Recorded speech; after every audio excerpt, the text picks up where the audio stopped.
In Lesotho, most people who have a job consider themselves lucky. Almost half the workforce of this small South African kingdom are unemployed. Food produced by the country's farmers helps ensure the survival of its 2 million inhabitants. Lesotho is one of the poorest countries in the world. Many live on less than $1 a day. Textiles are one of Lesotho's few exports. 50,000 people work in the clothing industry here. But these days there's less demand from overseas for the shirts and t-shirts made in Lesotho. The effects of the global financial crisis are also being felt at Shining Century, one of the country's 40 clothing factories. 30-year-old Motlatsi Tsita is one of around 900 employees here. 4 years ago, he began as a packer and has worked his way up to foreman.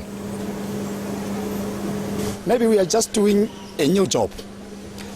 And this one, it's me who is supposed to tell the people and teach them how to do this job. This is my work. But it's been a long while since the company hired any new employees. In fact, the workforce is only half what it was a year ago. And the global economic downturn could mean that even more sewing machines will soon be standing idle. We still have some job now, but the problem is we don't foresee too far in the future. Like, we can know up to February. We don't know what's happened in March. Jennifer Chen says a fifth of the remaining workers could lose their jobs. Last year, Lesotho exported $380 million worth of clothing to the United States. Since the financial crisis began, sales have fallen by more than 10%. I'm too much afraid for this one. For the situation it's going on now, too much afraid. On average, each employee also supports 4 other people. So the collapse of the country's textile industry would have devastating consequences.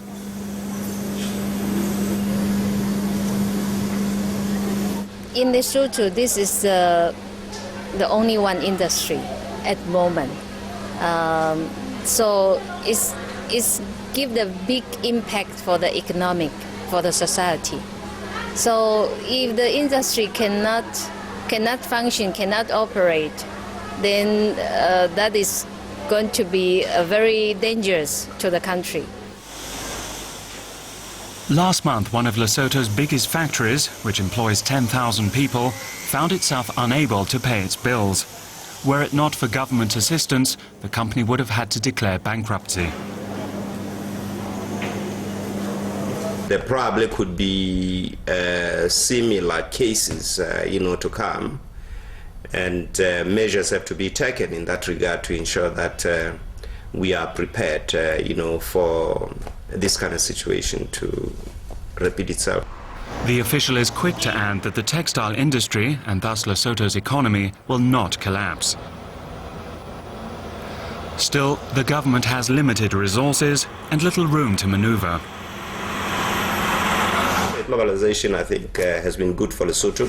Fact of the matter is that it has its own downside in terms of the risks that one would tend to face, like exactly what we are now facing.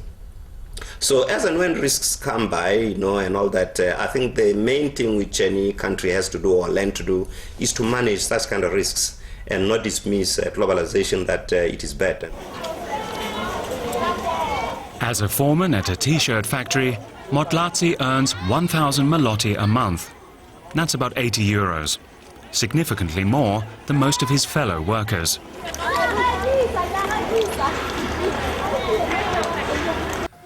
Motlatsi and his family share their home with another family. 6 people live here. Motlatsi couldn't afford this place otherwise. His wife isn't home from work yet.